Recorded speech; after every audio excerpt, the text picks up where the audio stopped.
Hello and welcome to Pep Talk with me, Mr. Pepperell. Today I'm working with radioactive sources, but why does that mean I have to wear this blue badge?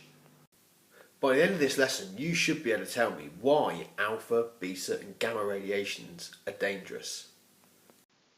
So by now we know a lot about the properties and nature of nuclear radiation, but one thing we haven't discussed is why we need these things, which are warning signs, warning people about the dangers of radiation. Why is it dangerous? Well, it's all to do with the fact that when radiation meets up with your atoms, in this case I've got the energy of gamma radiation there, it can literally knock bits off of them, namely the electrons over here, okay? And we know that when an atom loses an electron, it becomes a charged particle, or it becomes an ion, okay? So we refer to this process as ionization. That's the losing of electrons by an atom.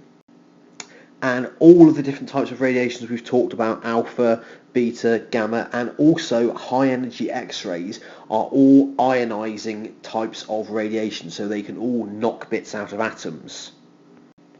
So what you might think, who cares about ionized atoms? Well, if one of those ionized atoms is inside one of your cells, it could damage or even kill that cell. And if that ionized atom is inside your DNA, what it could do is actually cause a mutation in a gene that could affect a cell's reproductive process, make it a cancerous cell there, and it could actually cause a tumour to grow and you could get cancer, which is obviously no good. So because of these dangers, people who work with radioactive materials need to follow very strict safety guidelines to protect themselves, such as wearing a badge like mine here. I've pinched this picture from the BBC Bite Size website, but it's exactly the same as the one which I was wearing at the start. Now, in each window of my badge, you've actually got a window made from different materials, different thicknesses of plastic, thick plastic, different metals, and inside the badge goes a piece of photographic film which gradually darkens when it's exposed to radiation.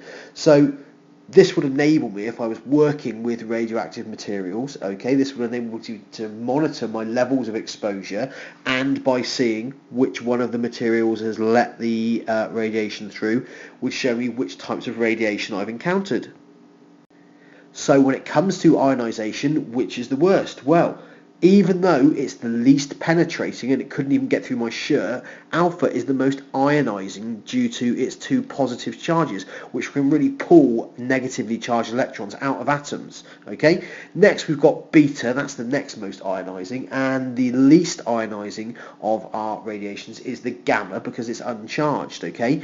Maybe you want to add an extra column to the summary table we did in our previous video about the penetrating power, or make a separate note of this, but this is something you're going to need to remember, the fact that alpha is most penetrating, then beta, and gamma is the least penetrating.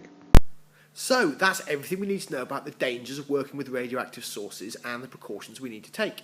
Any problems with that at all, don't hesitate to tweet me at Mr_Pepperell or email me and I'll get back to you ASAP.